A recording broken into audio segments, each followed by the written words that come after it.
Work I've actually put together shows that the task to phase out fossil fuels is much larger than we think. Find a new plan that doesn't need such resources or such tight timelines. One of the two. So we need a new plan, go back to the drawing board. Now, on the other hand, what we call fossil fuels is becoming less and less efficient. What we call energy return on energy invested is changing. So the green transition is far more important than the circular economy. Right, and she actually looks at and examines the role of trucks in modern society. And as it turns out, our current society runs on trucks. As we move into a low energy world where a lot of what we call technology will break down because of the supply chains and new technology will take its place.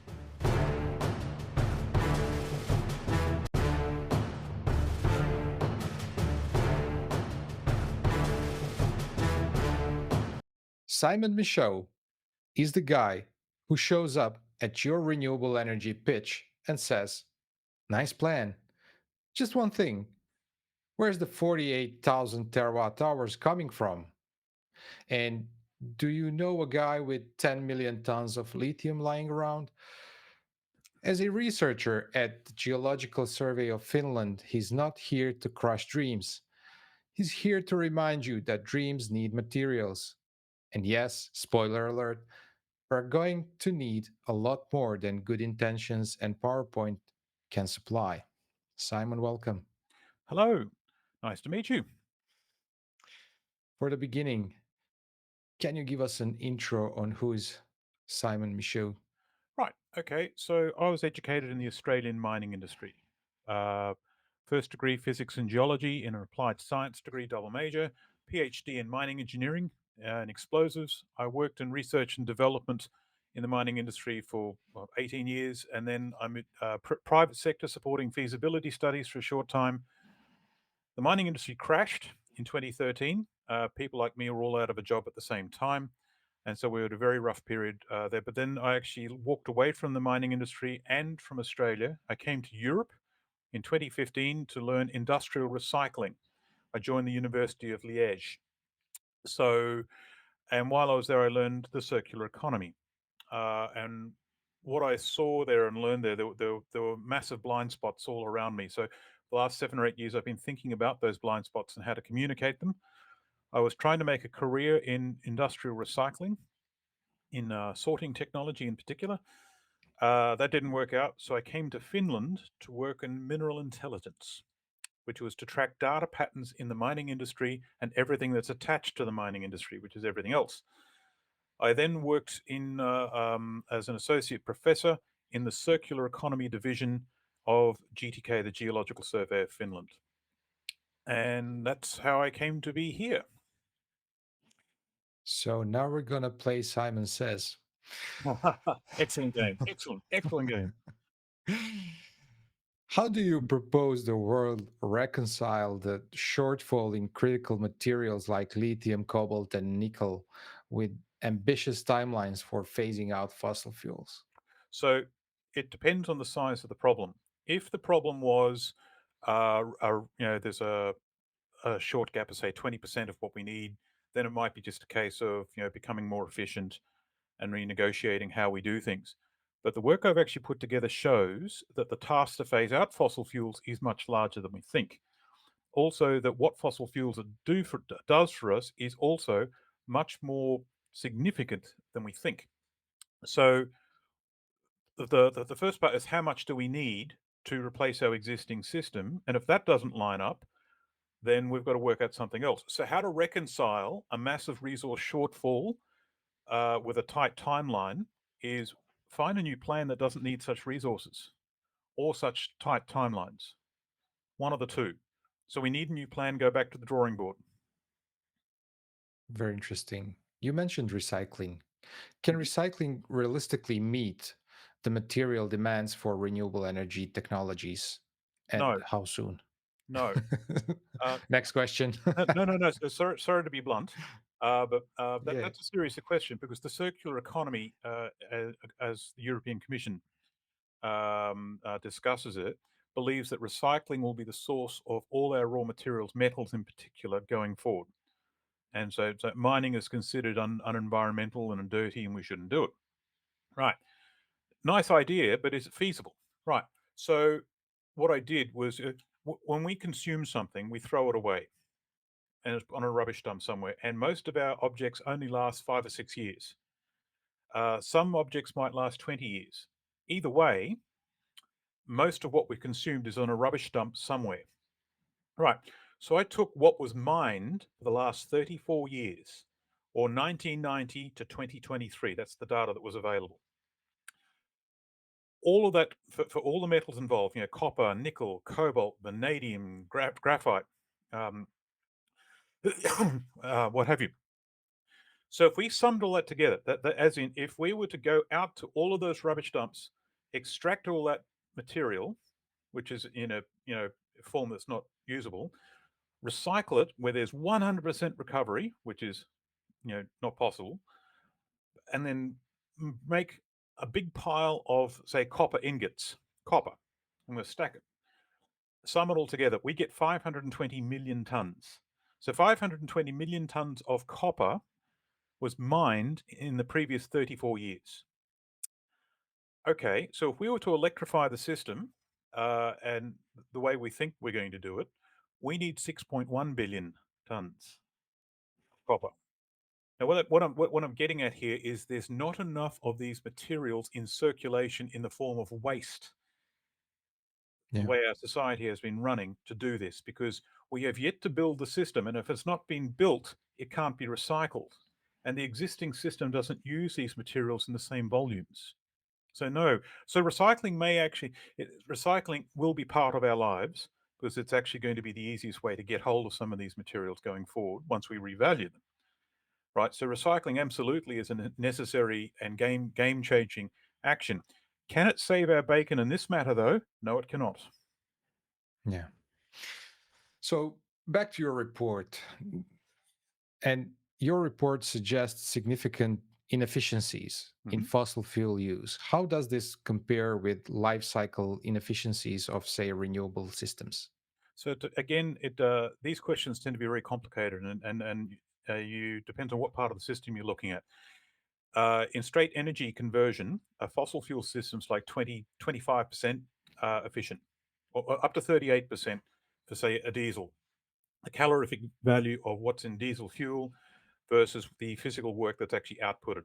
Okay, an electrical system like an electric propulsion system was 73% a couple of years ago. It may be higher now. So in terms of efficiency, the electric propulsion systems are much more effective. Okay, but in terms of life cycle, then there's, well, how long does say an internal combustion engine car last?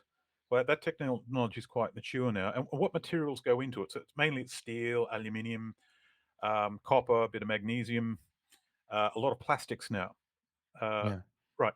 So there's that side of things. But when we're actually building an electric vehicle, we've now got a lot of exotic materials.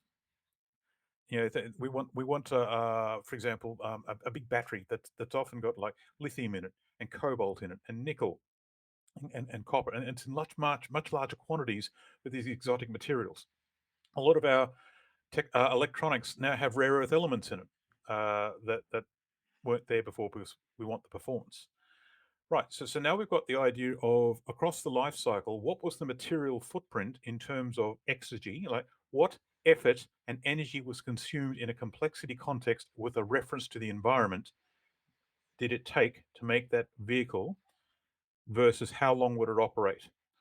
And the materials that are going into the electric vehicles in their current generation is much greater in footprint than your internal combustion engine vehicle, because the materials that went into it in like a normal car, a normal vehicle, we don't have the resource constraints for say aluminium or iron that we do for say lithium and cobalt, and so Yeah. therein lies the problem.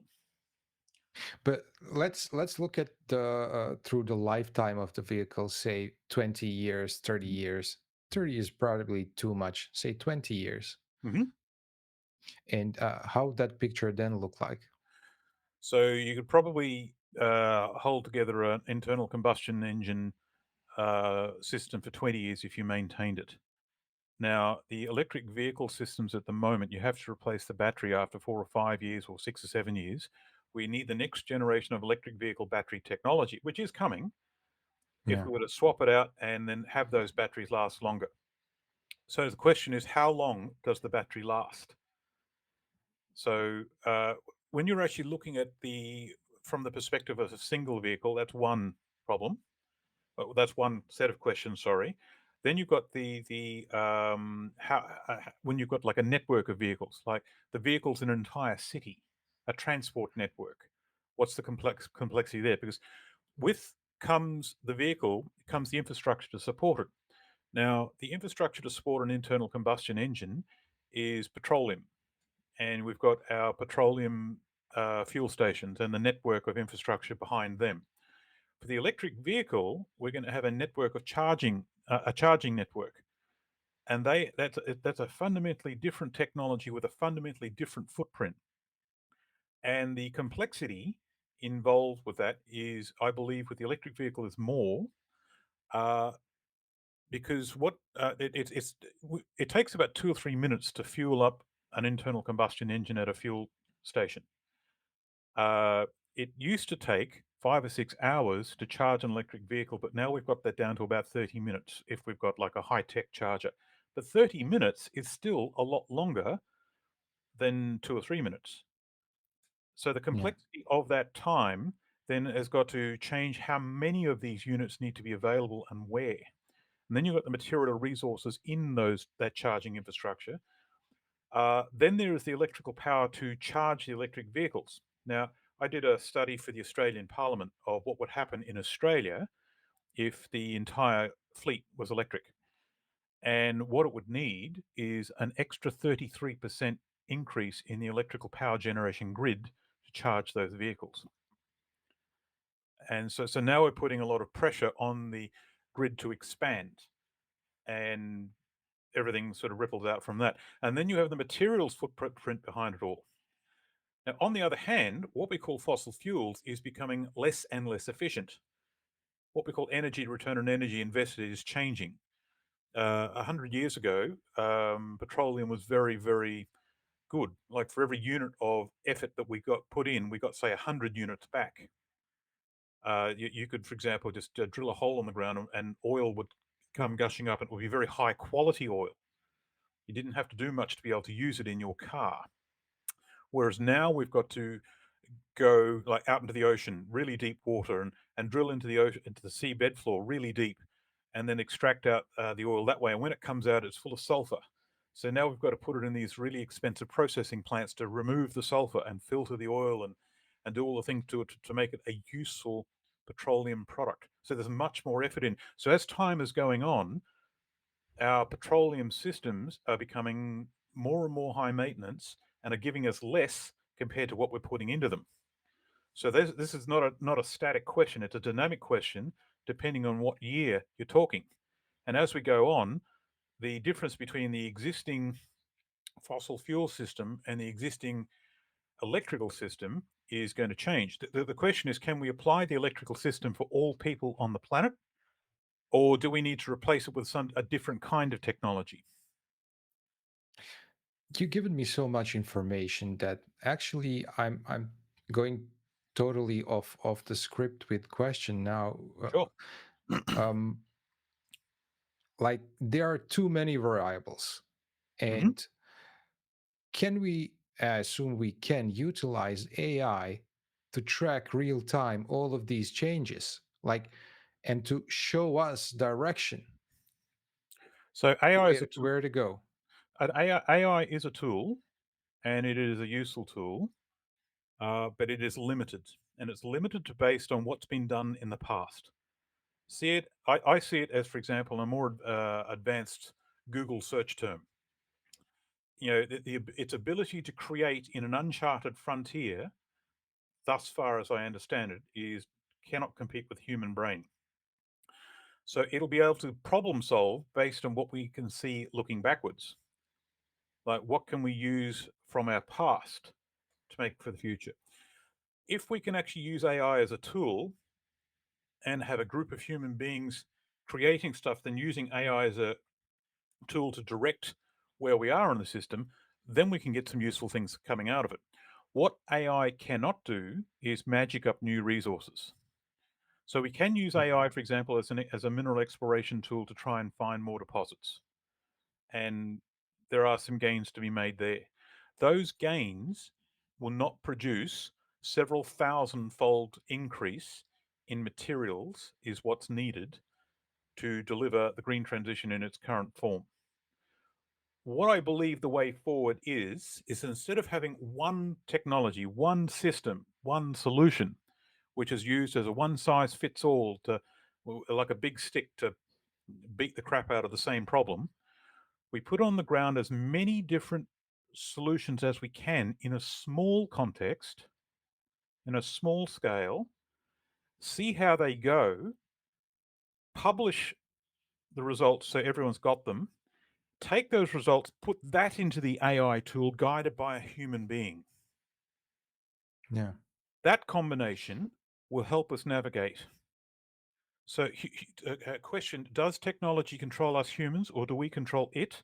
If we were to control it, what would that look like?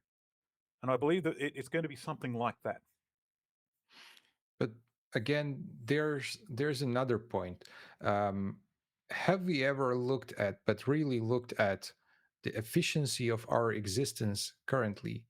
Can we first sort our own problems, how we actually uh, spend all of these resources? Yes, right. So, my view on these things tends to be historical in context. What I believe is happening to us now is a change so radical and profound, it's going to be equivalent and comparable to the start of the Industrial Revolution in 1800s. So, and what has to change is not just our technology, but we have to change. How we Yeah. see things, what's important to us. For example, when the Industrial Revolution kicked off, for the first time, technology, let's go back a bit. You have the medieval feudal era, right, and that was dominated. Um, the dominant discussion at the time was what religion should we follow, but our raw materials and how to live, that was standard. Everyone did the same thing, and everyone had access to the same resources. So when the Reformation happened, the civil war in the Catholic Church at the time disrupted everything. And after that, we had the Renaissance. And so what we now call science manifested and merged with philosophy and changed the world. I'm going somewhere with this. A few centuries later, what we call the Industrial Revolution started up when technology started to be developed in a way that could change how things are done. So what we call engineering manifested, merged with money, and changed the world. Right. So the philosophy behind that industrial revolution was, the start of neoclassical, what we call neoclassical economics. Get in there, make as much money as possible, and life is good. But the philosophy behind that economic system is no longer useful to us now because that neoclassical economic system cannot tell the difference between man-made capital and natural capital, right? It cannot tell the difference, for example, the impact, or it doesn't cluster properly the costs of, say, pollution going into the environment Yeah. in a point where it's impacting everyone, where that's not accounted in the actual price. So the price signal is no longer useful. So the era we're in at the moment is found at some sort of foundation. How we actually see our natural resources now has to be intrinsically embedded into our economic industrial philosophy, how we go forward. Right. Yeah. So we have to change how we see things and do things, and that will then later translate into what do we do? What kind of society do we think we have? Because at the moment, our society is very wasteful, and the vast bulk of what we do is based on whim. I've got this fancy phone here, and in this phone, it's got all this tech, and the screen is made of gallium. Gallium is one of the elements that are considered rare, right? Do I need a phone with all those widgets in it, and do I need to replace it every 18 months like I'm told? No. Absolutely not. Right. Now we're getting to it. The way we're at the moment is we want to take a technology. Oh, it for some reason isn't working. Take out that technology and put in a different technology that does the same job for the same reasons. Yeah. That's when the trouble starts. Right? It says, do we need to do this stuff? Yeah. And the changes are so incremental that Mm, it just doesn't make sense to change. mm, But we are still pushed to that spending mentality, yeah. because economy has to go. So that's Mhm. pretty much the case with all the technology. Right. So what we're engaging in is a system change, a transformational change, uh, where not only our energy systems are changing to a new thing, that those energy systems will be quite different, and that has a knock-on effect of, well, what raw materials do we have to access, and is it the same as it was a couple of centuries ago? No, it's not. What are our needs? So we've got more people on the ground now than we did a few centuries ago. Okay. Uh, no, so everything has got to change at the same time. Our people, our interaction with the planetary environment has got to evolve. How we do our industrial agriculture has got to evolve. Our social contract in how we operate, where we see each other, has to evolve. It's all changing all at the same time. And I know this is a tangent for what you originally asked, right? But the way I see it is these things are connected, intimately connected, and we cannot Yeah, yeah, really make possible strong gains in any of this stuff until we actually look at all that other stuff as well. Or rather, if yeah, we don't, it will all change, and we will have a different set of boundary conditions that we won't understand, but we still lose the same outcome. yeah. So back to to the topic Yeah, yeah. is Sorry about that. no, no, no, I appreciate it. Definitely, it gives a better picture on, like, it gives a big picture on what we're talking about here. Mm. So is wind and solar able to replace oil and gas and coal for energy production? No. Right. Short answer. So let me unpack that. Right. So for all of these energy systems I looked at, they all work and they all have their place. Right. So I'm not saying they don't work. What I am saying is wind and solar cannot be the replacement energy system to be the foundation energy system for the next industrial era. So oil is the most calorifically dense energy system the world has ever known, ever. Right? But oil, gas, and coal all do very different things for society, and we've become dependent on all of them. Now, for example, coal, we don't just burn it to generate energy; burn it to generate heat, and that heat supports our manufacturing sector. Like to make a solar panel, you've got metallurgical grade silicon, and you've got to heat it to 2,200 degrees Celsius. Now, at the moment, that's mostly done in China, and most of the time they use coal. If you take coal away, what are our options? So you can use hydrogen, but hydrogen's an energy carrier, it's not an energy source. So you've got to make the hydrogen. And the amount of hydrogen to be made is enormous. It is humongous, right? So we're never going to be able to do that in a practical sense. We can use biofuels, some sort of biofuels, but the planet cannot supply enough biomass to make those biofuels in the same fashion. We can use electric arc furnaces in some applications, but only some, certainly not all. Right? There are things we can use. I'm proposing in my solution going forward is we use metal fuel, in particular pure iron powder, that when we burn it, it oxidizes at about 2,000 degrees Celsius. That's a viable outcome. But if we take fossil fuels out, each fossil fuel serves a purpose. Wind and solar can generate electricity. They don't generate heat. Right, so wind and solar would have to generate enough electricity which can then be used to generate heat. And that's when Yeah, and so you have many inefficiencies in there. Wind and solar are also very intermittent. And in fact, one of the sore points my work has uncovered this is a blind spot. One of the blind spots I was talking about. Um, they're intermittent and they need a power buffer to operate.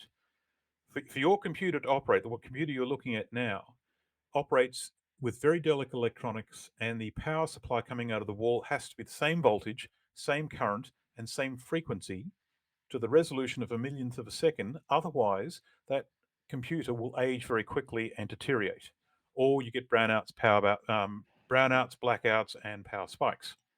Right. So wind and solar, because they're dominated by the weather, are highly variable.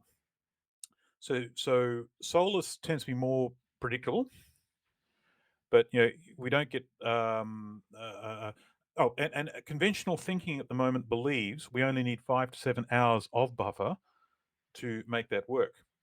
And where they get that from is when you're looking at the day night cycle. During the day there's more power demand at night. Sometimes supply and demand separate. When it exceeds, you store it, and then when demand exceeds supply, then you release it to make sure everything lines up. And to do that, you only need 5 to 7 hours over a couple of days. For that particular job, that's good work and it's correct. It doesn't look at the other long-term variations. For example, 5 to 7 hours won't even get you through a single night, and the sun doesn't shine at night, right? Then you've got the Yeah. problem of the sun in winter is not as strong as the sun in summer. And when you actually look at power production for solar systems, uh, you have this big hump where in summer they're actually much more productive than in winter. And if you actually sort of made them self-sufficient, the data I've downloaded for Hawaii, the state of Hawaii, that's got a 19.2% uh, availability for the solar grids that are there. Uh, they would need to make up that shortfall if they were self-sufficient and internally self-sufficient. They would need 29 days, 28.8 days of power in storage. So conventional thinking has completely dropped the ball and missed a very important task. At the moment, when we need power at night, we just burn gas or draw off nuclear or burn coal. And gas is excellent because it can go up and down. It can and it's very flexible. So, what would happen if we phased out gas and coal? Okay, so coal um, depends on how things work, but the next job to do next year is to look at what would happen to the manufacturing sector if coal stopped. And if we were to force a renewable technology system in its place, how big would that have to be? And at the moment, if you take away coal, the vast majority of manufacturing would stop, especially all your electronics, solar panels, batteries, electric vehicles, a lot of the smelting, chemical refining, all of that just stops because there's no alternative that's been thought through.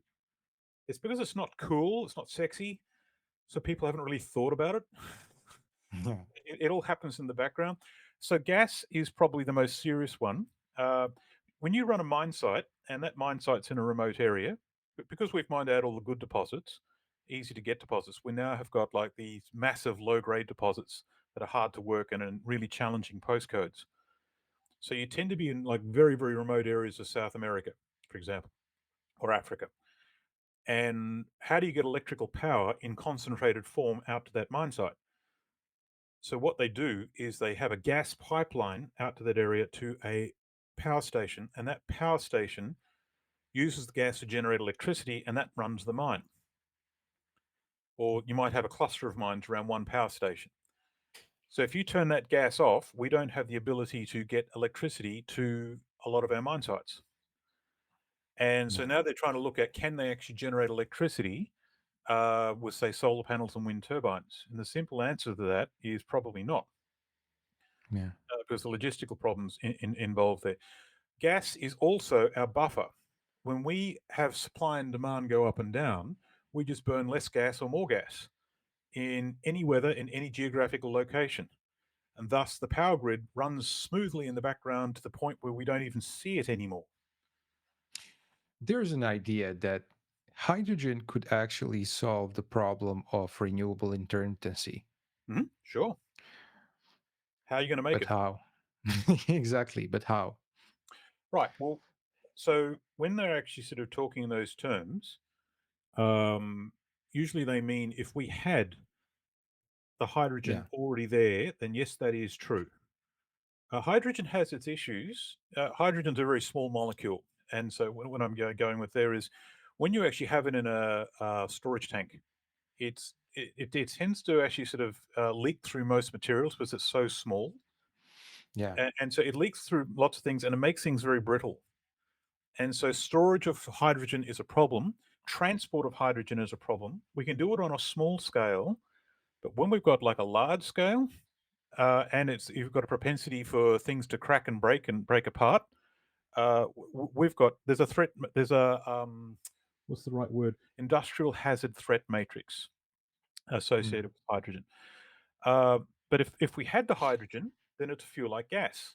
Okay, right. But you've got to make that gas, and you're not allowed to. At the moment, we generally use natural gas to do it.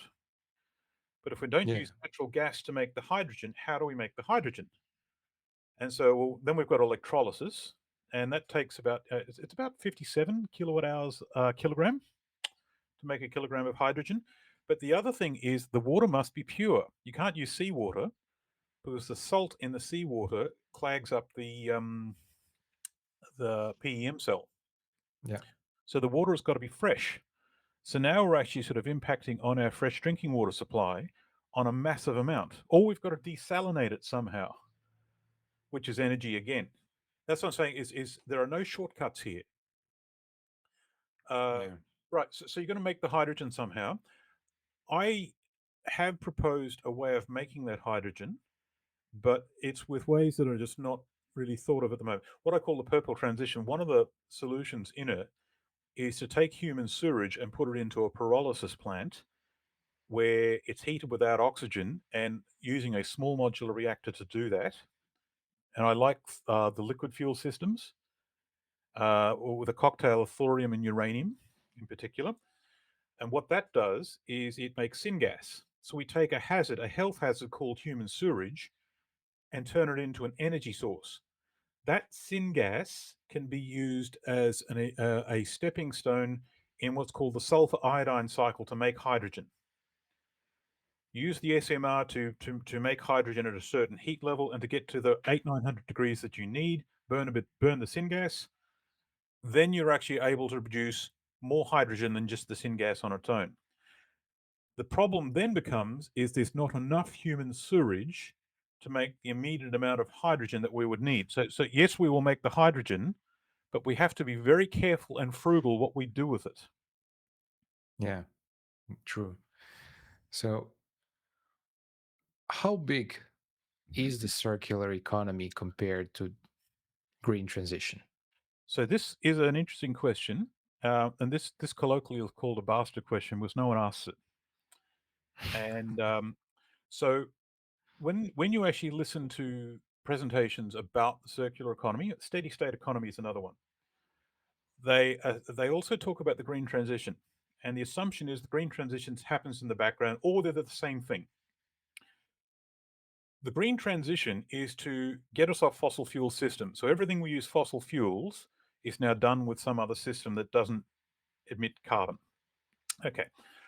The circular economy is all raw materials that flow through our system, and instead of digging it up from the ground in mining, using it and then throwing it away in waste dumps, we close the circle where our waste dumps are harvested for raw materials, which then feed back into our manufacture.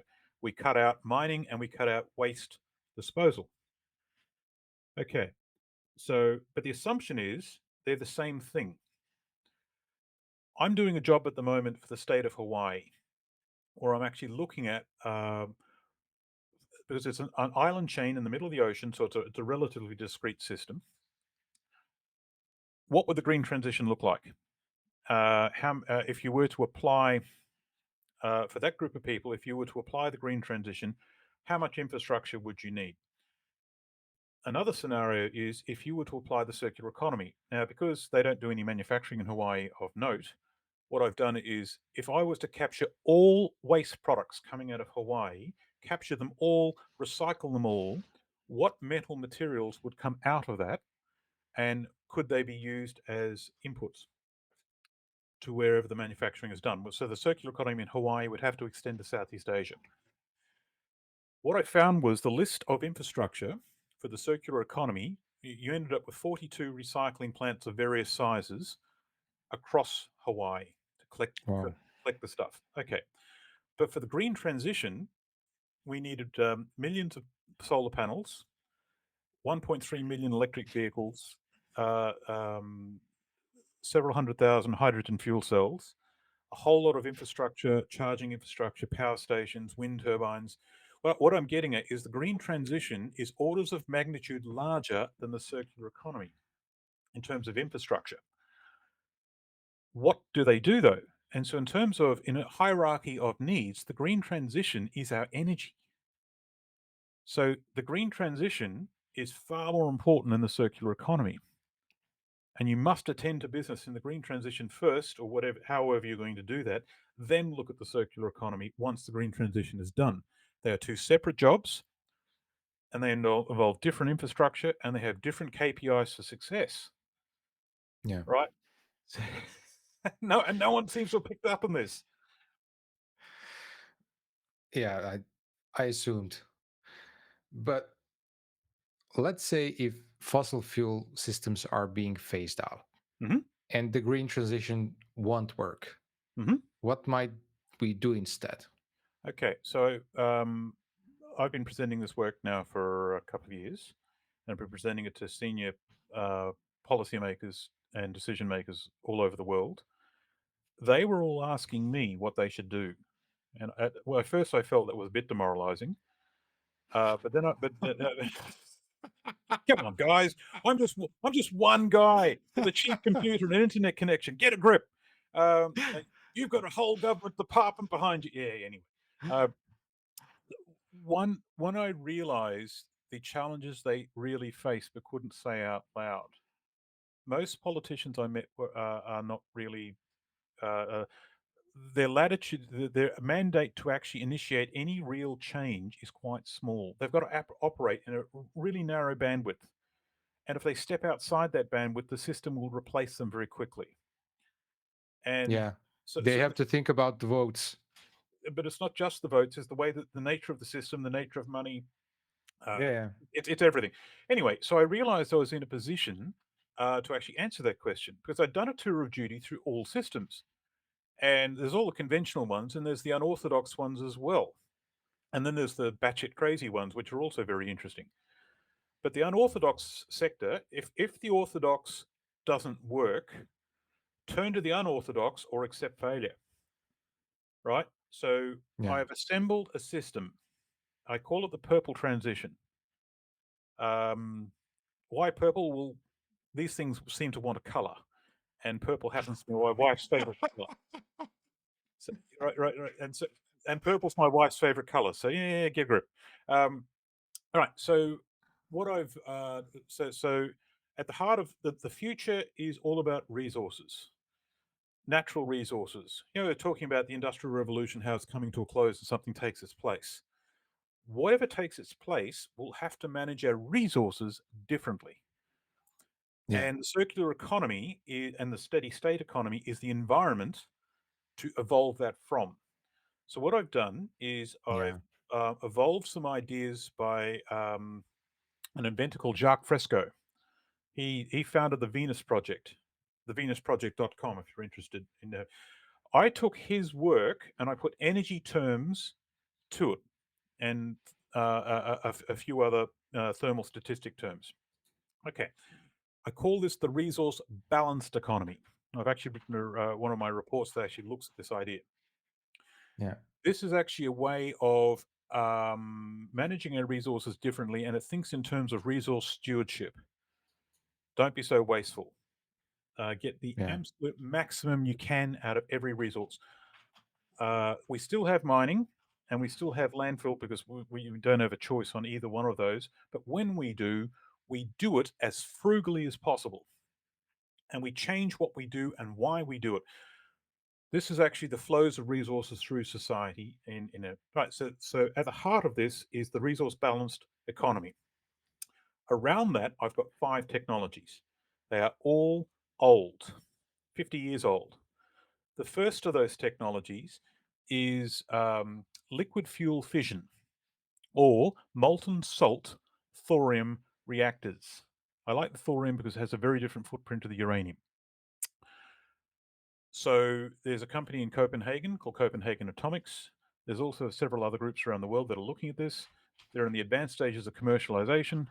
Their system in a shipping container that, like a shipping container that can arrive on a truck, produces Yeah. 100 megawatts of thermal heat at 560 degrees Celsius, which in turn could generate 40 megawatts of electricity.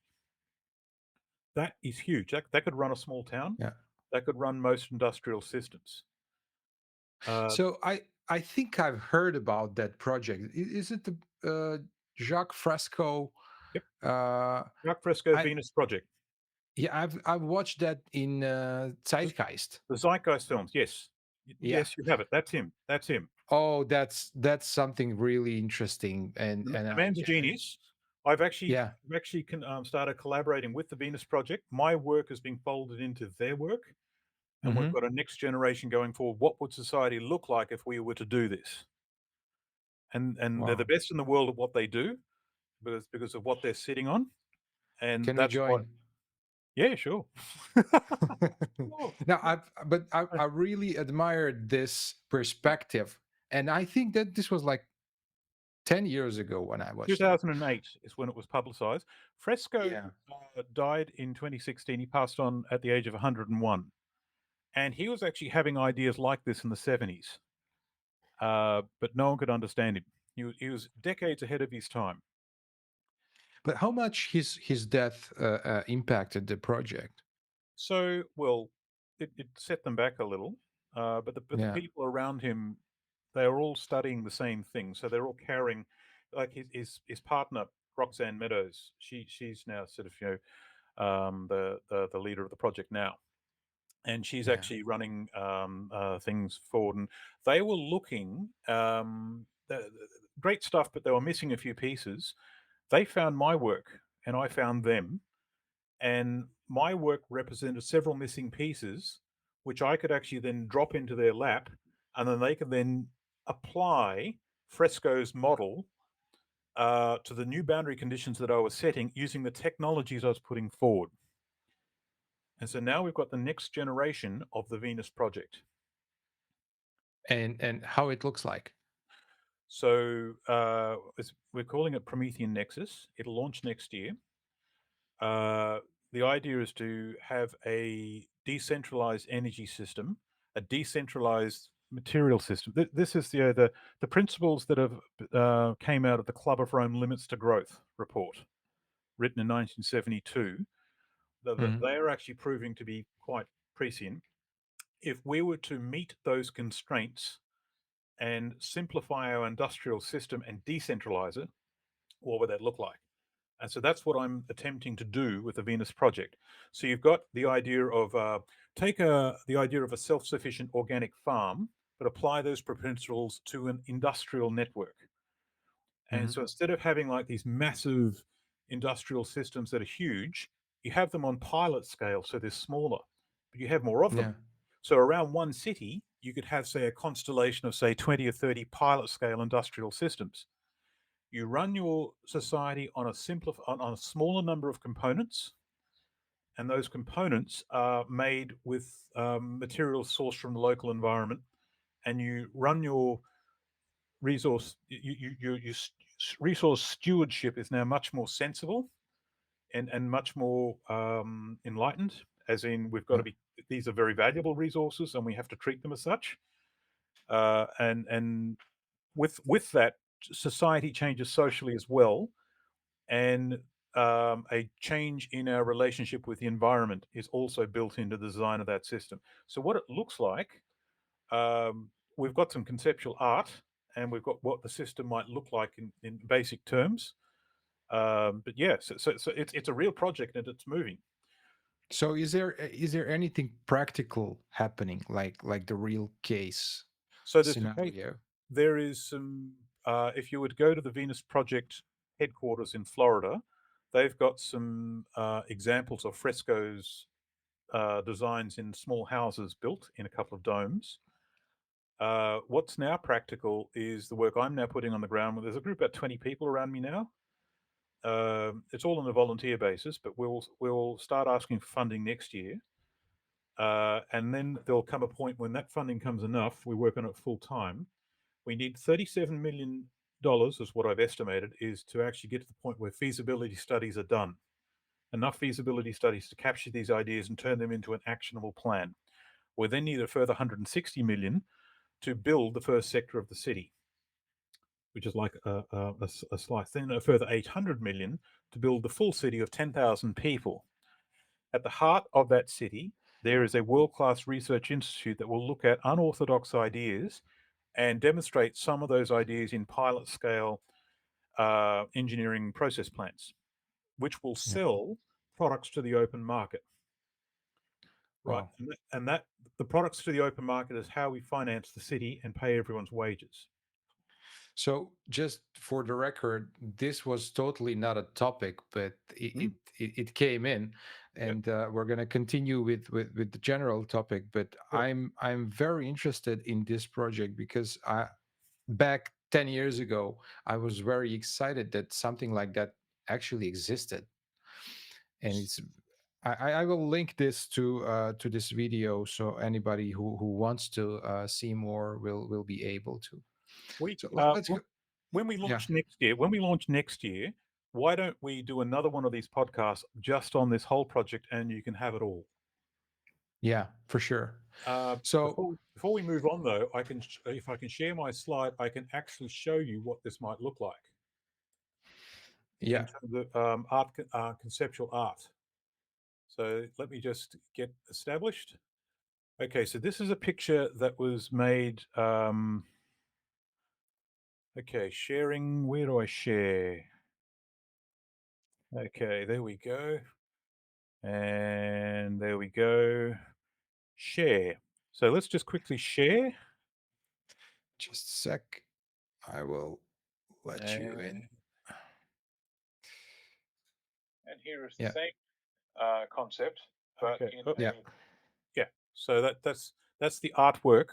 My wife Tanya is an artist, and so we had a we sat down. We often sit down and have these discussions, and then she actually drew what we talked about. And so that's what the city might look like. Um, there's like a plan sketch, yeah. and so Wow. there's the Venus Project architecture that we're sort of looking at. And anyway, that's we can look at that. We're launching January 1st next year, which Hmm. means all of this stuff is open season, and you can have there's 22 chapters, each one about an hour long, that describe the full plan. We can go Yeah. through all of that. So why don't we return to your list of questions? So about one important aspect of transition, and that also entails materials. Mhm. What strategies can mitigate geopolitical risks tied to concentration of critical mineral reserves? Brilliant question. And I don't understand why we're not having this conversation more completely. Our thinking at the moment is we are global and we are dependent on people on the other side of the planet because more money can be made, essentially.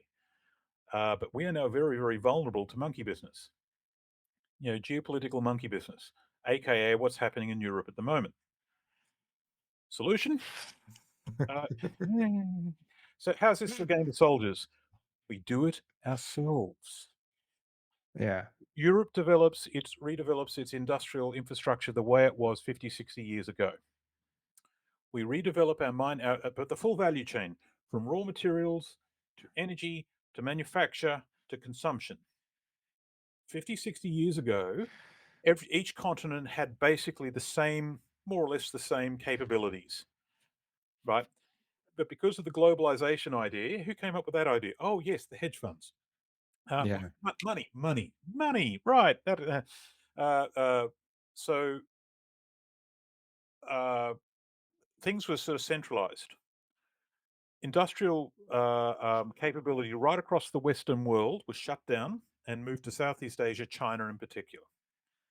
So now we're essentially a service economy dependent on the industrial systems in China, who are now our geopolitical adversaries, right?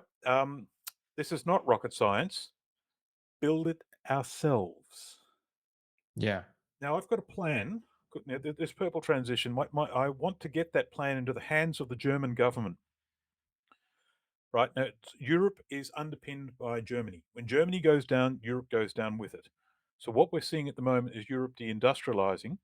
That basically means 5 to 10 years from now, Europe's going to resemble an ex-Soviet Union country after the fall of the Soviet Union. We're going to Yeah. look like Bulgaria or Romania, and it's going to suck, right? Yeah. Alternatively, we could do it ourselves. So what I was saying before is of a molten salt reactor, the liquid fuel fission systems. We've got enough resources internally. We don't need oil, we don't need gas, we don't need coal, right? So we can have a series of technologies, and this is just one of them.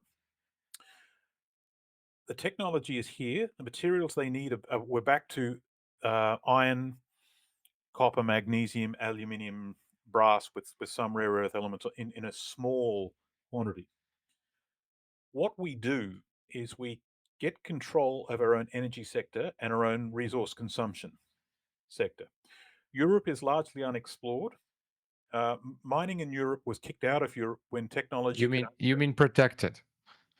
So yes, well, no one's actually. We are actually in an unconventional conflict, Yeah. and no one's protecting us. In fact, we are at war, and Yeah. we've been at war for about 20 years. But it's an unconventional war. Look up fifth generational warfare. It's multidimensional.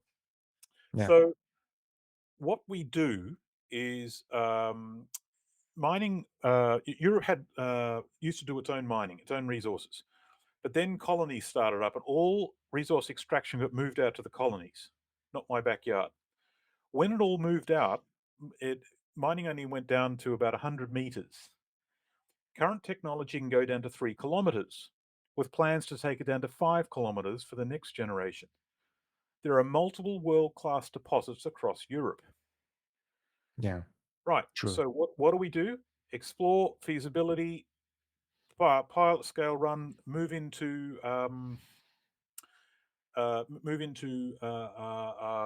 developing our own mining industry. We have expertise. The group I work for, the Geological Survey of Finland, has a group called Mintech. They're a pilot scale mineral processing plant, and they actually facilitate feasibility studies. Then they do pilot runs, so we can get our own stuff going. And if we can get our own stuff going for energy, raw materials, food production, we don't have to be nice to anyone else if they're not nice to us. Yeah. That's how we fix it, guys. Yeah. Yeah. Makes sense. But still, from China is cheaper. And while that is the case, the nature of money, we are not seeing the true cost of becoming dependent. So we are seeing the fall of the American empire, which has been running since about 1913, but 1945 really. Uh, that's now in its sunset phase. The Chinese have an open desire to be the next economic superpower, which will dominate the world like an empire, but they are going to do it through industrial and the flow of capital. And they're most of the way there. Yeah. Yeah.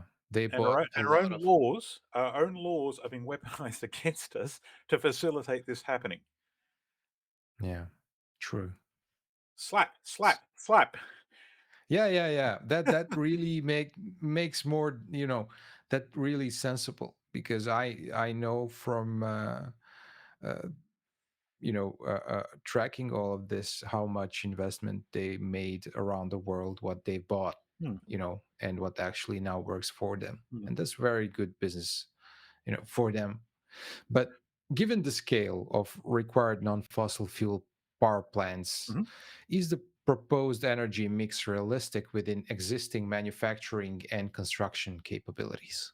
No, Sorry, but no, to be the industrial manufacturing capacities that are in China at the moment are huge, and as large as they are, they're not able to deliver enough of the planned.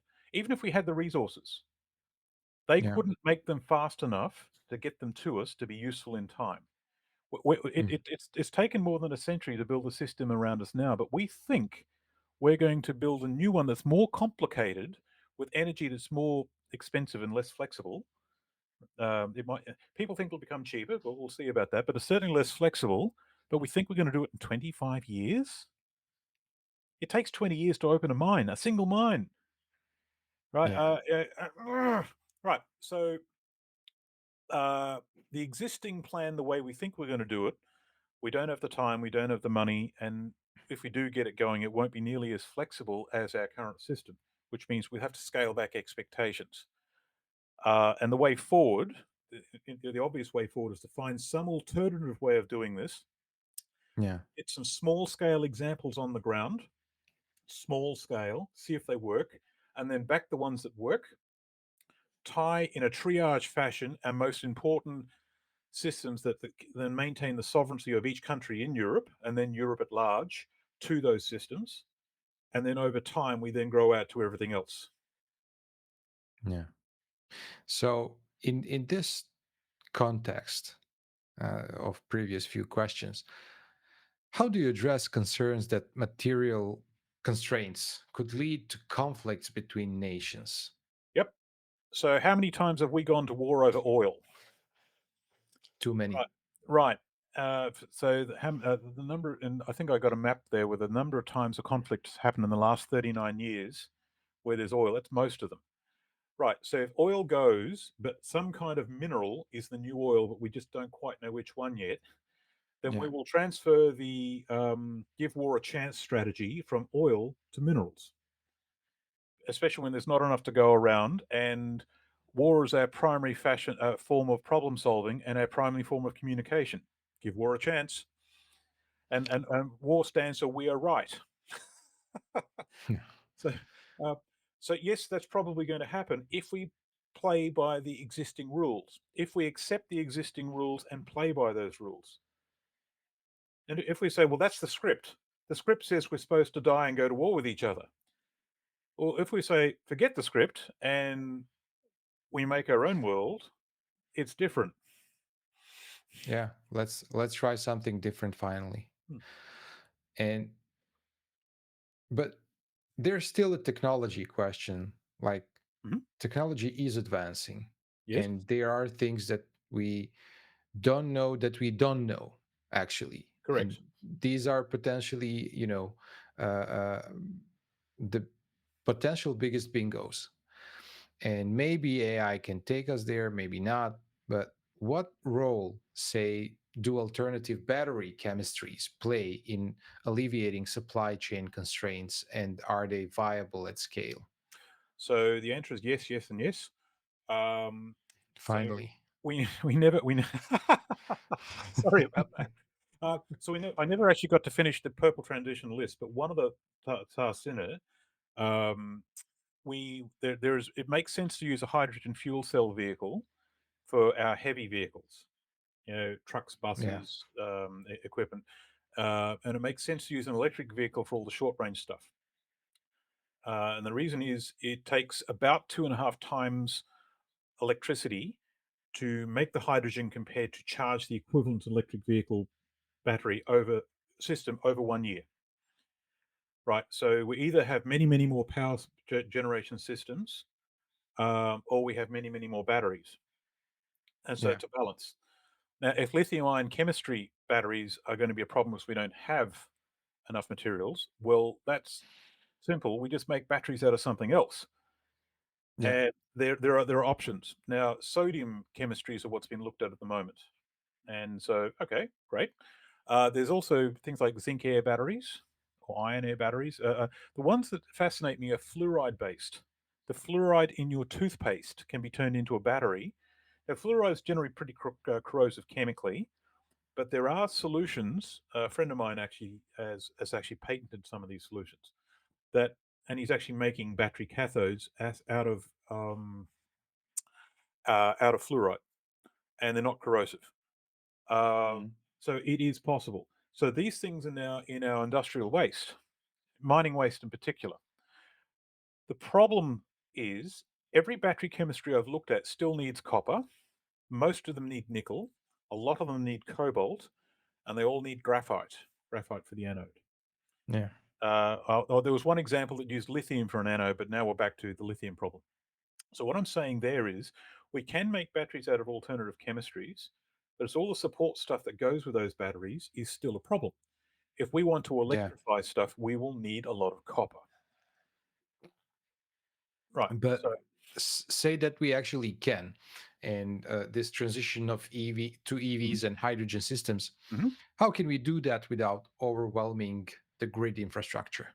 So one of the solutions I'm proposing is we restructure our cities around different transport needs. So we have more communal transport. We move our industrial systems so they're on a train line now, and we use a train line to move shipping containers around as a way of moving freight from one place to the other instead of trucks. Trucks, Alice Friedemann wrote a book called When Trucks Stop, right? And she actually looks at and examines the role of trucks in modern society. And as it turns out, our current society runs on trucks. And so Yeah. a very small number of vehicles in the transport fleet are taking out a big chunk of the energy involved. So something like 2% of the fleet takes 40% of the energy. Right. So what you end up with coming out of that is if you reorganize society that's different, our transport's different, and our needs are different, and we restructure society, we are then going to contract what we need per capita. So we will be forced to simplify. It's in Australia we have the equivalent of a hurricane is called a cyclone. It's like a really big storm. When it comes through and Yeah. actually rips up the city and everything, everyone puts their normal mode of operation aside, and we all turn out in force to try and clean up the mess. We call it the mud army. But in that Mm. environment, we have a triage thinking of certain things happen in a certain order. First things first, second things second.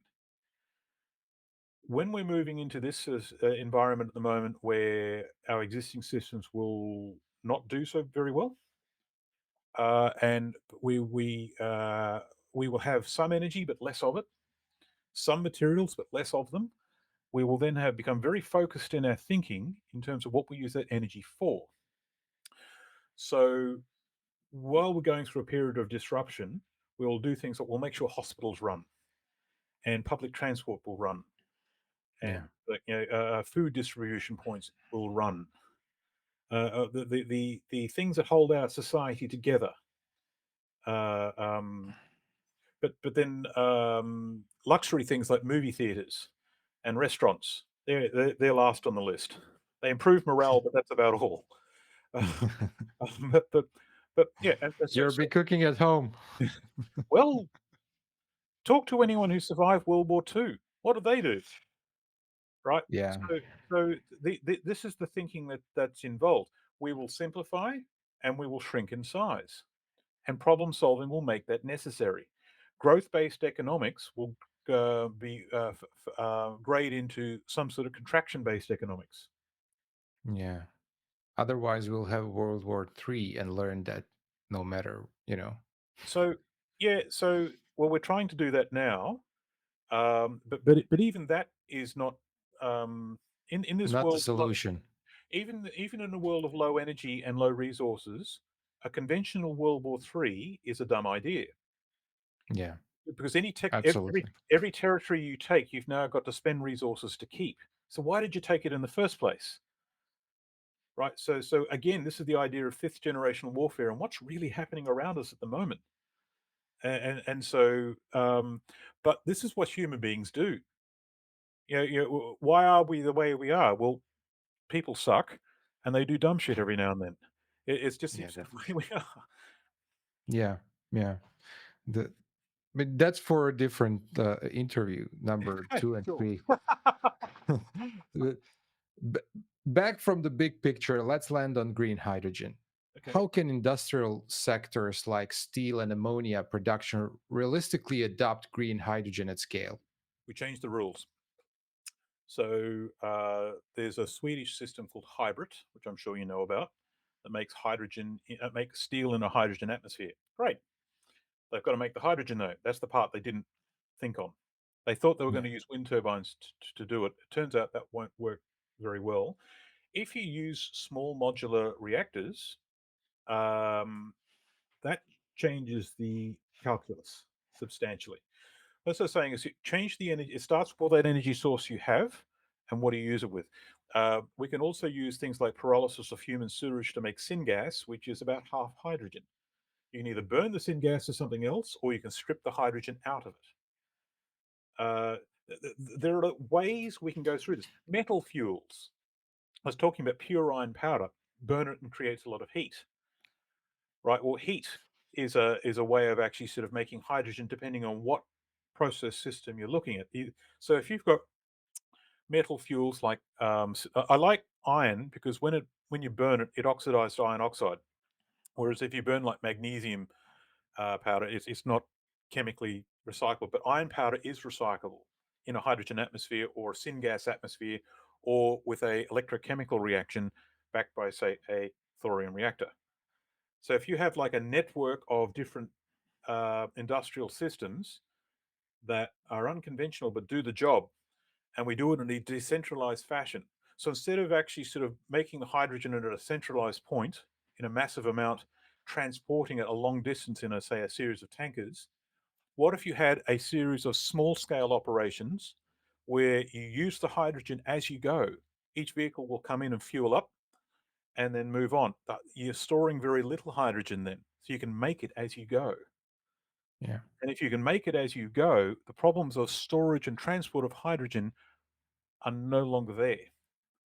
So then you've got to say, Yeah. okay, that solves the transport problem. Then there's the energy source. Well, there are energy sources we can look at, but we've got to change our thinking to allow that to happen. But yes, you mentioned nuclear. Do you see nuclear energy playing a larger role in bridging energy gaps? And what are its like implications? So nuclear in its current form cannot expand fast enough to be useful. It takes us 30 years to build a plant. Now, current nuclear is, say, like 7 or 8% of the energy network at the moment. I forget the actual number, but it's a small percentage. Say small reactors. So if we change the rules where we're able to, so the factory in Copenhagen I went to, these things have a complexity equivalent of a three-bedroom kit home, and they were saying that they're going to produce one of these units every day. One factory can produce one of these every day. So, and their big problem going forward is getting a government permit to install one of these reactors. And so we've got to get out of our own way and get this going. I do believe that an evolution of what we now call nuclear into the next generation of nuclear, which is what I believe the modular units will play a bigger role, but it's not the only role, right? Instead of having like a series of large industrial systems all over the planet, we'll have many, many, many smaller decentralized units where each city region is more self-sufficient, and we have and each industrial system has its own power grid. And so you have a series of microgrids that can connect to each other, transfer power amongst each other if they choose. But if one of them goes off line for whatever reason, the rest of the grid doesn't crash, right? Yeah. So it becomes more resilient. And so, yes, I do believe an evolution of nuclear will change things if we allow it to be so. It's not the Yeah. magic bullet, though. It doesn't solve all problems, but it solves a few big ones. Yeah. We will have problems in scaling that up, though, because we've got to get out of our own way. And then there's manufacturing capability where some of these components are manufactured. So, what specific policies would you prioritize to avoid delays in energy transition caused by material bottlenecks? There's a there's a problem at the moment in our current thinking, whereas any new idea that comes online that is different, the existing mentality will kill it. We cannot look at unorthodox ideas until something breaks. So we've got to change our policies to try things. We've also got a propensity where we've got to have one solution that's applied everywhere, whereas the future, I believe, will be as many ideas as possible, all tried seriously in a horse race. We have 100 ideas on the ground. Let's see how all 100 go, and then we learn from the outcomes. Our policies have to change to allow that to happen. At the moment, the nature of money is, well, nothing starts unless someone can make money out of this, and the people who do make the money are not invested in the outcome. So our policies have to change where the reasons things are tried are not so some unknown person can make money. Because that often is the bottleneck. Things just are not allowed to go forward. So we need policies to change. Uh, When we went to war in World War II, we took things very seriously and we started to try new ideas like our lives depended upon it. Yes, they did. Because, well, without needing to go back to, let's go to war again, we need to go back to that way of industrial technology development. We try lots of different ideas. And we're at the moment we are reluctant to try different ideas. At a policy level that's accessible to all people, or some sort of democratically accountable system, instead of the private sector doing this, we need a democratically accountable group, like some of the government groups, to do it in parallel with the private group and in partnership with the private groups. So policies Uh, will have to change, the nature of money has to change, and we have to change.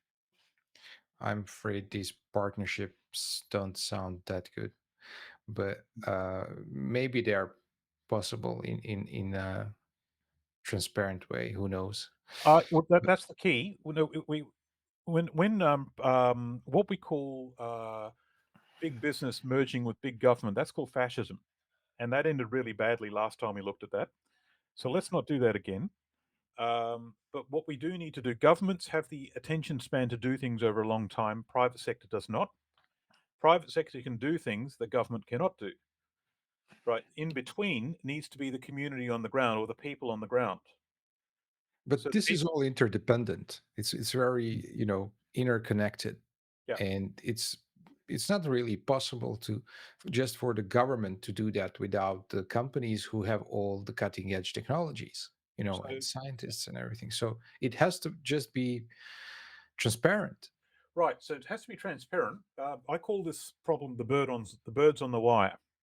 In 2020, I went to a bankers meeting in Europe that were trying to talk up the battery industry for Europe, and I saw all the senior banking people in one room. We had the Deutsche Bank, we had the European Central Bank, we had the Bank of London, we had the CEOs and representatives from all their executive boards were there, right? And they asked, how come we don't have a European battery industry when it's obviously going to be something of the order of 250 billion in the first 12 months?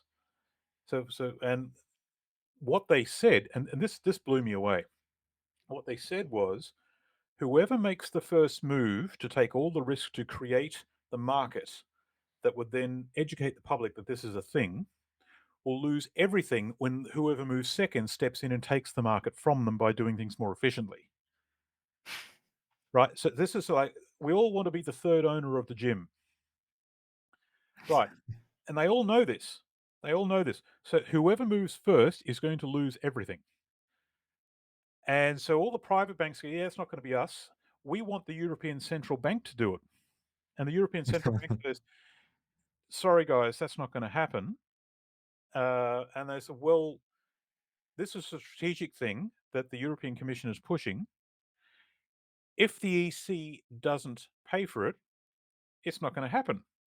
And I said, well, we don't have the money. We're not going to do that. And so you guys got to do it. You're going to make the money. Capitalism. And then they said, get this. In 2008, you printed money to bail us out. If you really take this seriously, you can print money for this. Yeah. In the meantime, we're rich. No matter what happens, we'll be fine. You're kidding. Where's my guillotine? Yeah, and they said, and so they're all just sitting there looking at each other, waiting for whoever makes the first move, God. right? And that is the problem. Birds on a wire. Yeah. So I Where's my shotgun? I don't feel your frustration, from the EU Commission work. So how do the challenges outlined in your report impact the feasibility of meeting 2050 net zero targets globally? They're not feasible. All right, so we're deluding ourselves. The real problem there is time, right? We could innovate. Human innovation is a thing, but it takes time. What we don't understand is technology innovations about 2 to 4 years in a cycle, or down to 18 months. But resource supply has a cycle of about 20 years. It takes, between 5 and 20 years to discover a deposit. It takes between 7 or 8 years to take a discovery resource to a feasibility study stage. Then it takes between, anywhere between 15 to 20 years to take a pre-feasibility study and turn it into a producing mine. And for every 10 mines producing, two or three were going to go out of business because of market conditions. Right. So the idea that we can turn this around quickly and magic up more resources does not honor how all this works in the resource value chain. It is inherently different Yeah. to technology. We think we're going to do this in 25 years. Ho, ho, ho. Uh, you know, um, so the whole idea of the way we're approaching it now is inherently flawed. And we've got to have a really, really frank discussion of where we're going, what we're doing, and how we're going to get there. Like, what are our options? So this is what we must do. So in its current form, net zero by 2050 is highly unlikely. Yeah. And how do you reconcile your findings with what EAA and IRENA said about this?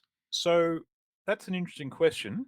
Both of those organizations, they write good reports, which I use and reference, but they won't acknowledge I exist, right? So what I think is they happening, yeah, they did acknowledge us. well, they don't acknowledging me and my work. And now that my work's peer reviewed, they can't really stop it. They can't ignore it anymore. But the US Department of Energy told me that a minerals based story suggesting that the green transition won't work, coming out of a government backed geological survey, is a problem that can't be ignored. The only other person in the world that's doing this is a guy called Mark Mills in the Manhattan Institute. He can be written off as an anti-climate a climate denier crank. With, but they can't do anything about my report. So what they do is I don't exist. uh, I believe that a lot of the projections that the IEA and ARENA put out are based on very simplistic assumptions that are not based in reality. Now my simulations are very different. I go from bottom up; they come from top down. My stuff is how many cars are in the world, what kind are they, and what distance they travel across 1 year. If they were all electric and they did the same work, how much power needs to come off the power grid, and how will we supply that power if we were to not do it with fossil fuels, right? So from a straight engineering calculation. Whereas what they're doing is they're saying, oh, you know, humanity uses this amount of exajoules at the moment. Cut that in half. That's our target for 2030. Right? It's from the top down. It's a fundamentally different way of doing things. I would not say that their approach is wrong, as in that it's not a good. Their approach does have its uses. My approach is very different, and it's come up with very different answers. I would suggest their assumptions. They're looking at the world through rose tinted glasses. Yeah. And they're under a lot of pressure too. Like every group around that I talk to, some of them have openly told me that they're under a lot of pressure not to say anything negative. Don't say anything that might suggest unemployment will go up or we won't make as much money as we thought. Don't say that. Yeah, but The future is bright. who could actually stop them from saying what actually happens? I Like don't think it's a question of who could stop them. It's more a case of who could the sponsor the world at the moment sort of operates with a commercial world. You know, all the hedge who controls the hedge funds? The large hedge funds. But they are actually controlling the world in terms of the flow of money and everything. How do we keep them happy? And our markets are based on perception. So if we are in a situation that is actually where things aren't going to work very well, but there's no real plan on the ground yet to make things work very well, if they the said stocks go down? the quiet part out loud, that'd cause a public panic and they'd lose a lot of money, but they don't have a solution yet. Yeah, And that puts them into saying, well, just don't say it then. So it's as dumb as that. God. Yeah, but Dumbasses. yeah, if yeah, it just makes sense from knowing everything we know. Hmm. How does your report address the scalability of renewable technologies in regions with limited access to critical resources? It's not sophisticated enough to do that. What I did do was the region of the United States, the region of Europe as it was in 2018, and China, and then the rest of the world. And so uh, I didn't, for example, look at like what would Africa do? How do we have that many people? What do they need? And I didn't look at that. What I would suggest is the shortfall is so large that rich countries, rich economies will throw their weight around and get what they want and need first, and poor Yeah. countries will have to wait. And that it doesn't just affect the third world. That affects my country, my home country of Australia, for example, which is a first world country, but it's small. Yeah. I can see we'll be told, "Nah, yeah, you're not important. You can wait." And that's been proven with the gas industry. That's already been proven. And so it's going to be, for example, the futures um, research made in China 2025. It's a white paper released in 2015. It's their plan to take over the industrial system where they want to own and control all industrial assets on planet Earth. So in their world, China first, China second, China third, everyone else can wait, right? And that mentality, I think, will be transferred to the United States and Europe when it wakes up to itself. Oh, we've been left behind, and then they'll kick into Europe first, Europe second, everyone else can wait. So the idea of international trade and global free trade and all that all breaks down. And Yeah, but also now with political changes and everything that's happening and tariffs and things that's already being fragmented, you know. Mhm. Yep, and that's Yep. actually when you actually look at some of the underlying pressures that have been flowing through the system since 2000. I've actually got a map that shows a graph that shows that the system has been trying to thermodynamically correct since 1970, right? But there was a big blowout in 2005. That's what was related to the a pattern I saw in the oil industry, which put the system under such pressure that the weakest link broke in 2008, which was the global financial crisis. And since then, we've been printing money to put a band-aid on a bullet wound until someone else comes up with something else. And here we are. Peak oil could be November 2018. It could be. So the system is trying to thermodynamically correct, right? And we're not letting it do so because we're trying to serve. It's fine. It's fine. Stay at your But posts. Use your credit card. It's all good. Everything's under control. yeah, right. Yeah, yeah. But there's another question popping up, and that's bricks, you Mhm. know. And it what that changes Everything. in in say 5 to 10 years, and I can bet it does. So that's real, Hmm. and it's always good to have healthy, um, competing sides Hmm. with this healthy, more or less. So I've been tracking this pattern for some time. I've been tracking the China pattern for some time. I went to Hong Kong to present at a conference, and I spoke to some Chinese government officials there, and what they had to say to me was very challenging. And I had to change my underwear later. Well, no, I didn't, but I almost peed myself. Right? They said that there is a plan afoot, a macro scale plan where everything east is about to divorce everything west. Right now, the BRICS economies were formed as an alliance in the first place, I believe. Now, this is a theory. I've got nothing to back this up. It's just that this is a theory that makes sense to me based on what I'm seeing both in the data and when I talk to people. The BRICS economies formed to form a parallel monetary system to get out from under the Western-backed petrodollar alliance. Now you see it when I say, how many times have we gone to war in an area where there's oil? When you look at who's gone to war, the United States, Europe, British Isles, United Kingdom, Canada, Australia, we're all in one alliance. We're all together in one alliance, and we get together in a coalition to go and beat up a country that happens to have oil.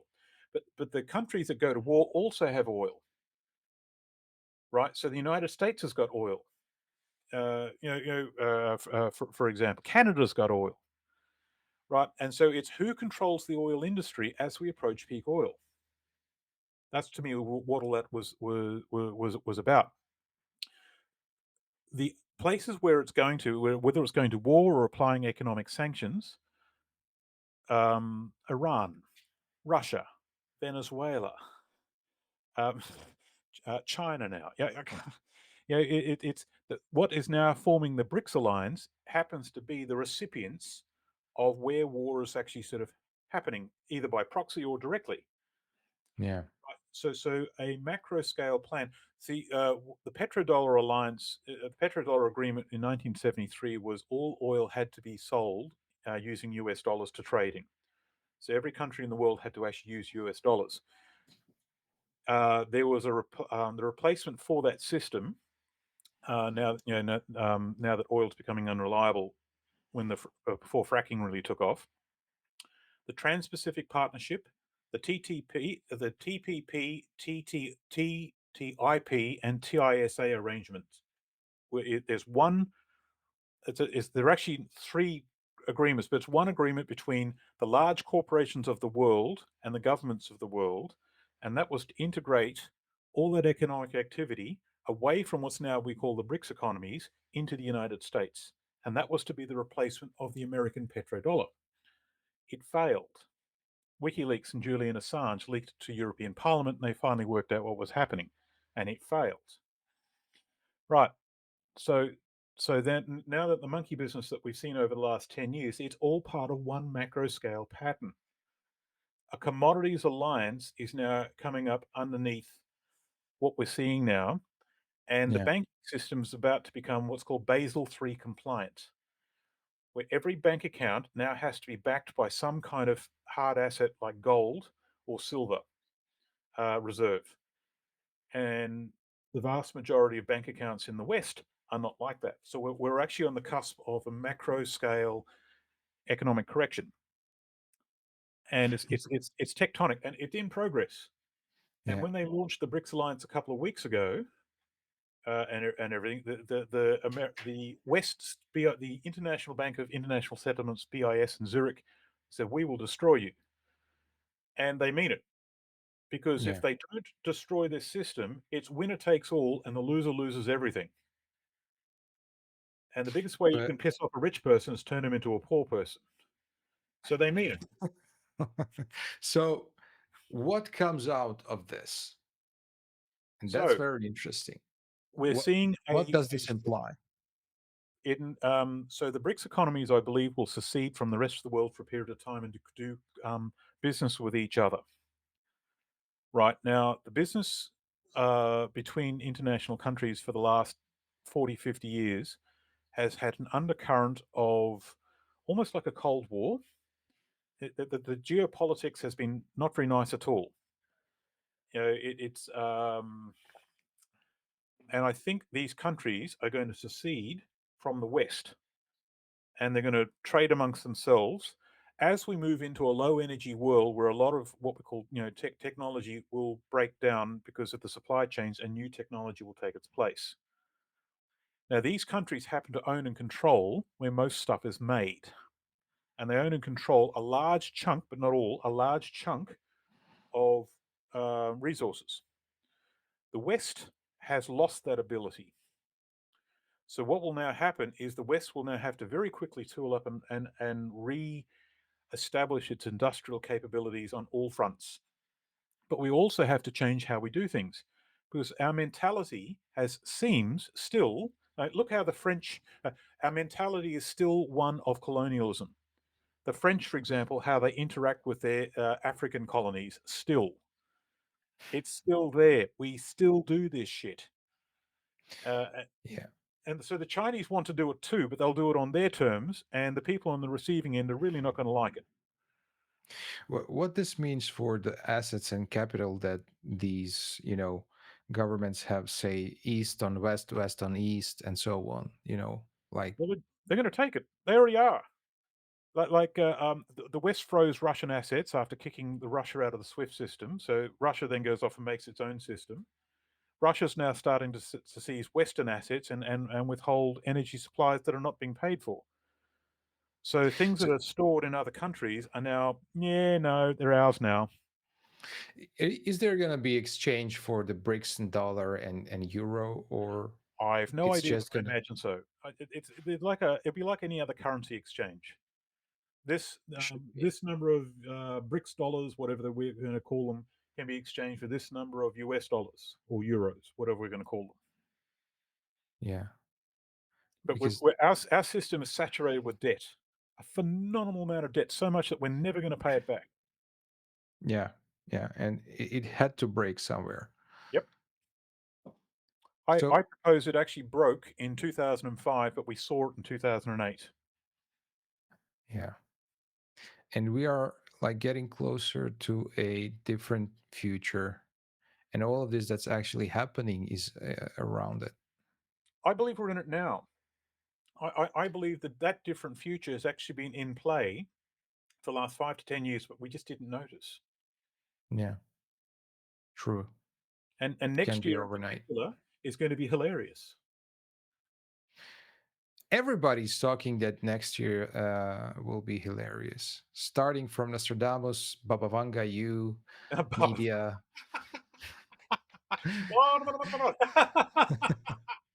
So, what do you expect in 25? So these are challenges. These are challenges, and no one knows what the future is.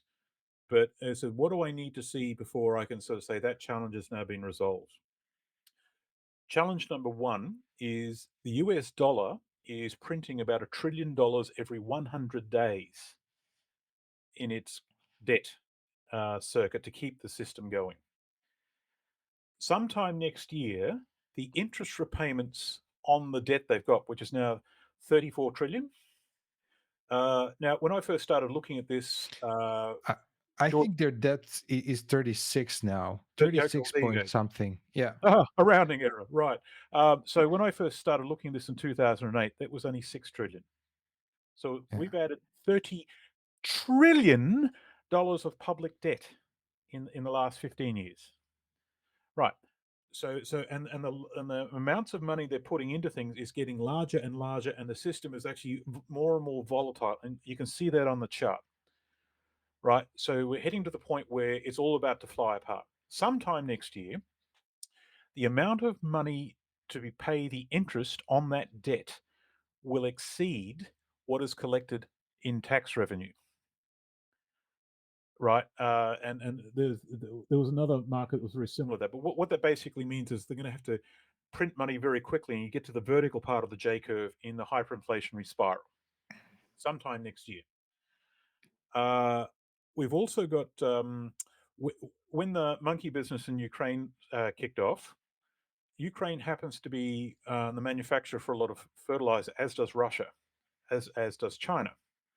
Russia, China, and Ukraine take their fertilizer off the market all at the same time. Russia and China together have cornered the wheat stockpile. They control more than half of it. So, sometime next year, the next bastard move I believe we will see is you will pay for wheat and fertilizer using rubles, right? And you know how they say you will pay for gas using rubles? Well, wheat, I think, will be the next one.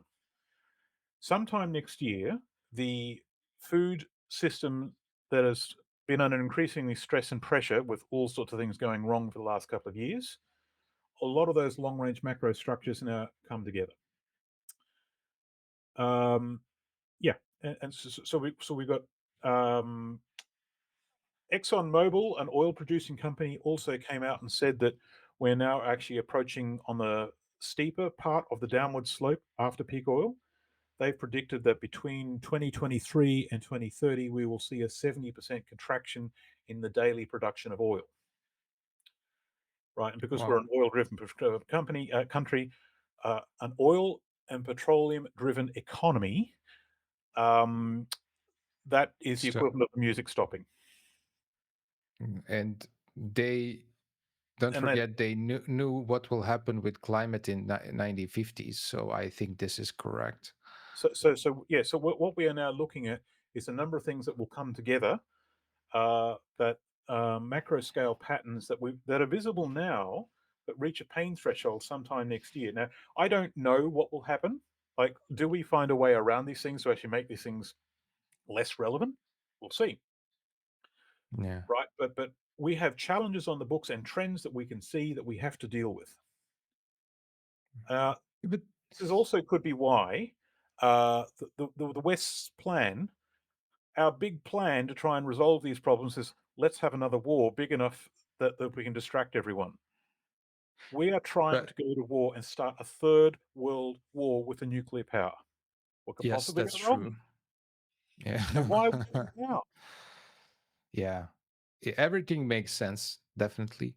But going to the root of the problem, you know, Hmm. even sorting out the finances and whatever, Yep. that's not possible in, the system that exists right now. No. It's not the merit, the democracy is failing in, So in a certain way. the social contract that we keep coming back to will be one of the things that gets scrapped and a new one takes its place. We're seeing that happen in America at the moment. There is widespread social distrust in all institutions. All of their institutions are now seen as corrupt and need to be scrapped and rebuilt. And what is not understood is that's actually going to happen everywhere. I believe the rest of the Western world has a lot of similar problems, and we are just as unable to see those problems, which means something really has to blow up in our face before we even think about fixing them. Yeah, but if you even try to change that, you know, Hmm? you're still getting the 4-year term with whoever, Well, it you know. depends. Is it we try to change it, or it changes and then we pick up the pieces? And as we pick up the pieces are apparent of what the pieces are. It's, yeah, we don't need that piece. Yeah, let's make a new one. Yeah, yeah, This is not a case of can we do things differently. Let's have a group hug and call me out. Human nature is what it is. People suck and they do dumb shit every now and then. That is in play. We will do this the hard way, right? But yeah, we are on a planet. It's the things that actually hold our society together. We've been ignoring for a long, long time, right? And now something has unraveled of a structural nature, and that was actually decades ago. And we are actually in the process now of running out of the tape runs out. yeah, Now what? yeah. So Yeah, back But, to but, but materials. what I would add before we get to that is we're not screwed. The system we are born to serve is screwed. We are Exactly, required to make a new system. exactly. That is what I was referring to, Yeah. because in this system, it's not possible to have merit, like to choose by meritocracy, by numbers, by whatever. Hmm. It just, I am not saying that the next one will be better. It But will it will be always, different. it will be different, but it will always evolve. That's probably a point. Hmm.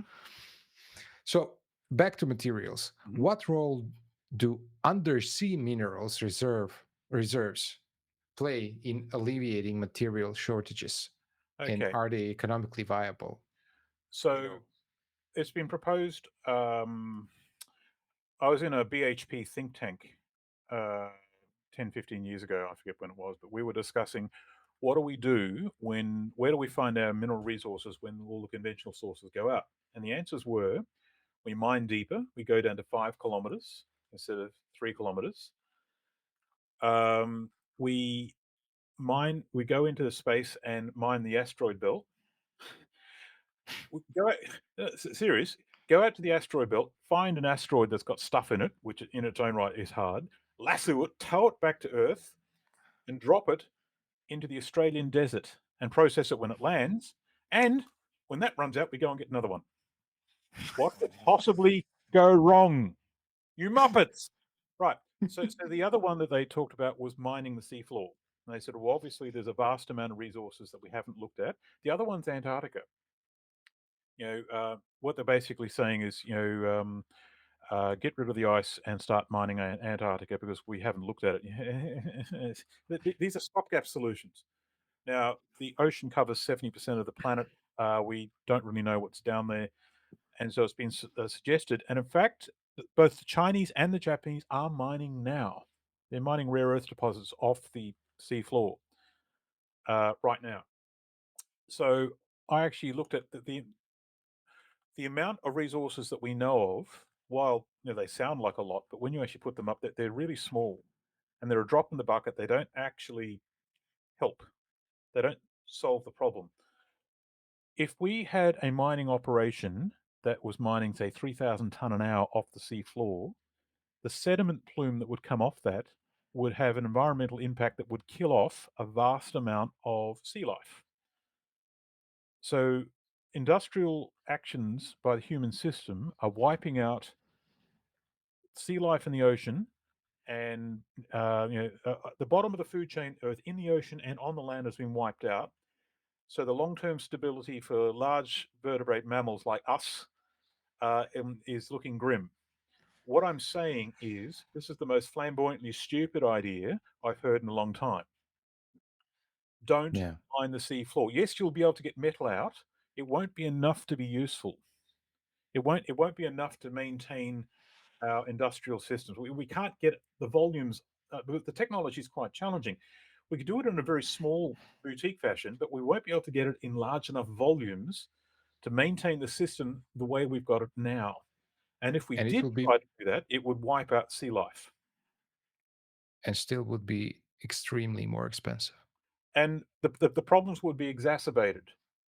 See, Mm. our economics depends on cheap, abundant energy and cheap, abundant raw materials, where they're considered infinite. The moment these things go up in price, a lot of our economic systems in the neoclassical sense don't work.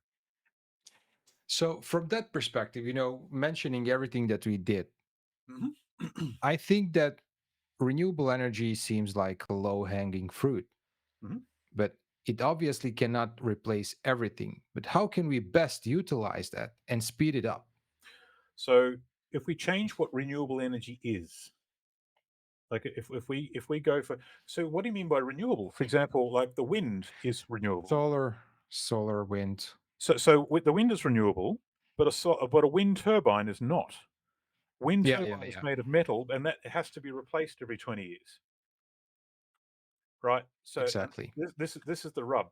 So wind and solar have their place, and they might be actually a stepping stone technology to keep things going long enough to actually apply the next step. So I don't see them as the foundation for the next industrial civilization, but they could be a stepping stone that allows it to come about. Yeah.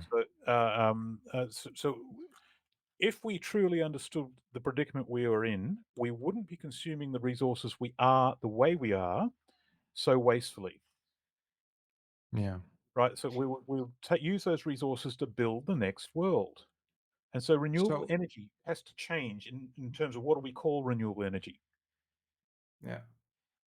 And there's now you're again, you know, putting me off the script, but there's a geothermal discovery like related to geothermal energy, and it's Mhm. deep, deep inside Yep. the Earth's crust. And Mhm. I don't remember the guy's name, Gabriel or something like that, from Switzerland. Mhm. And they are referring to this as potentially a huge discovery when it comes to uh, uh, renewable energy, like And they're right. geothermal. Yeah, We're waiting on a breakthrough in drilling. So Helsinki is sitting on a geothermal deposit, and they're now actually drilling geothermal holes to do all their building heating with geothermal. And they're talking about drilling like thousands of holes across the city. Um, you've got to drill down to a depth of about 10 kilometers to access the yeah, heat that's hot enough to be useful in power generation. So the problem is, how do we drill that hole? Now, there's a group that I saw when I was at the University of Liège in Belgium that was attached to the self-rag technology idea that were making a deep drilling um, process where electricity was used to fragment the rock. The drill bit never actually touches the rock, and they can drill really deep, really fast. So great idea. They've yet to actually sort of get it going, and everyone's waiting for something like that to get going. So we can drill deep in geothermal, and if they are able to do that, then yes, there's a vast amount of energy down there. The trouble comes though. First of all, how do you hold the hole open? Then you've got with the problem with geothermals when you actually sort of you're recirculating heat and water and up and down, the lining of the yeah. hole tends to corrode. So you're actually having to replace the whole lining every now and then. How do you get that heat up to the surface and still be hot enough to generate electricity across a 10-kilometer depth? And that is the actual problem with that. So drilling the hole is the first step. They had a deep hole in Helsinki, here in Espoo, actually, where I live, in Aalto University, where they drilled down to 7 kilometers. And by the time they got down to 7 kilometers, yes, there was heat down there, but they couldn't get the heat up to the surface to generate that's still hot enough to generate electricity.